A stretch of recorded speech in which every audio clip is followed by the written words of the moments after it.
अभी तहराइल बालो तने कोलाई तहर भाई न जगह हाथे कौन तो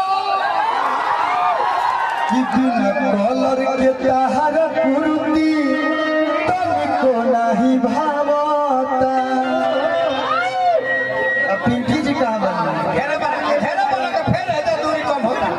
टिंकू बाबा की तरफ से बहुत सारा प्यार है, संतोष भैया की तरफ से बहुत सारा प्यार है। रोवे लोग गार्जियन बनी लोग तो हमने के इतना बड़ जोग थाम ले जाए कि तू कटेवर के माने लुआ तना और कोलुए ही से कहता अभी न कलर के ताहर कुर्ती तुमको नहीं भावता। काहे डेरा लू कमलवा सज के चल से हाँ जब चाचावा कही हम तो भतीजवा कहाँ जाई। नोखा बाबा की तरफ से बहुत सारा यहाँ के बनारस के हमारे पड़ोसियों है कि काहे डेरा लू कमलवा सज के चल से अरे देवरू हो महा महा अरे देवरू हो देवरू हो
जगदीशपुर पियरो जयबू तो लड़का लेके घर में चल जा कि धौरो धौरो लावा पीछे चली पकूद जा।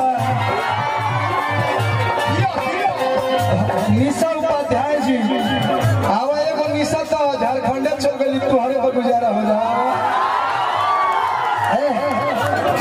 बक्सर जिला के कमरवा से जगह देखल नुई हो उमर में टाफता रे तो समझ भतीजा का कर एक बार माचा बक्सर वालों से पूछ जा एक बार माचा जगदीशपुर पियरो वालों से पूछ जा दौड़ो दौड़ो लावा पीछे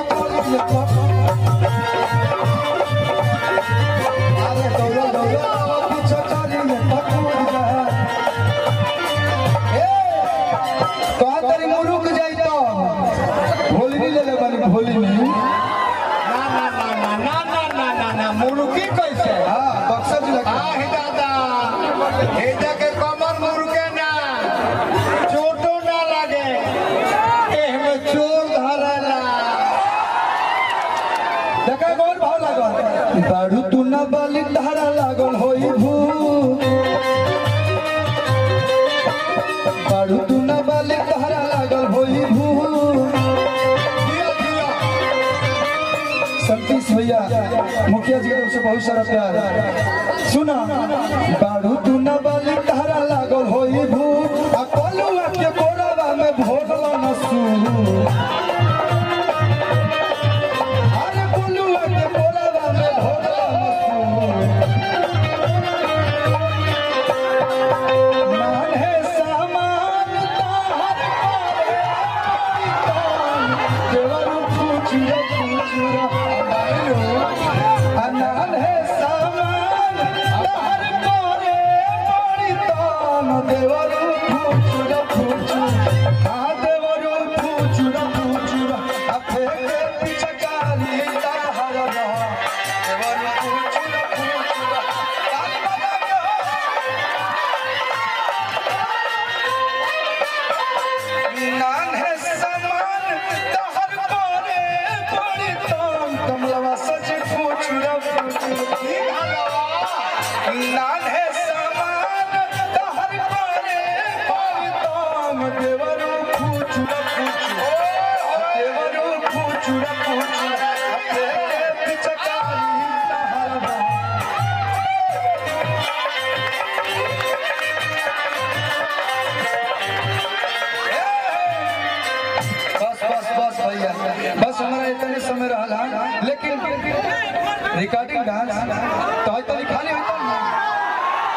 म्यूजिशियन खातिर बजा जोरदार ताली बजा। अशोक राज मुखिया कौन बार प्रणाम हेमंत से स्वागत। हाँ अरे बढ़िया से चीज करी हेमंत से स्वागत। गाना लगाना हो तो हमारे होटल लगे छोड़ एगो गाना हुए अछरा वाला पर कॉलू भैया गैलरी में होई तनी बनी खाली करे के पड़ी। टिंकू भैया टिंकू बाबा इरा छोटका भैया के प्रोग्राम में राउल हो तनी बनी खाली हो जी मंचवा एगो कॉलू भैया रिकॉर्डिंग डांस करे ले थोड़े तो प्यार में करी। हम बनारस जाते नहीं है भाई तोरे खातिर रुकल बनी 3 दिन अपना गा कलकत्ता में 2 लाख के प्रोग्राम हमारे चलते फेल बताओ तनी एबरे कलकत्ता में हमर साजी में प्रोग्राम रहला भाई पिछला बार कहले रहे कि भैया आवे के बाद ए बरी दिल्ली रहन ए गोलू सामने से फोन कहले रहे ना ना हे तनी में डबल लगाते हैप्पी होली। आज कलकत्ता के कहने की प्रोग्राम पैसा आदमी खूब कमले हद चुक रही तब ले कमाता नहीं लेकिन हई इज्जत हई प्यार मिली हमरा के कहिए आई नवाटी तोर गांव ना नवाटी हमार गांव हां एक बार जोरदार ताली हमारे गोलू भाई खातिर बजा दो। आ जितना लोग उपस्थित बा टूना भैया बबलू भैया हनुमान भैया टिक्कू बाबा अंजीत भैया दीपक सिंह जी आए हैं सब लोग के मन से स्वागत अभिनंदन बा। फिर से अपन पीछे हो जाते हैं हम पब्लिक में चल के डांस कर दिया होली गाना सुनने वाला लो फिर से सुनिए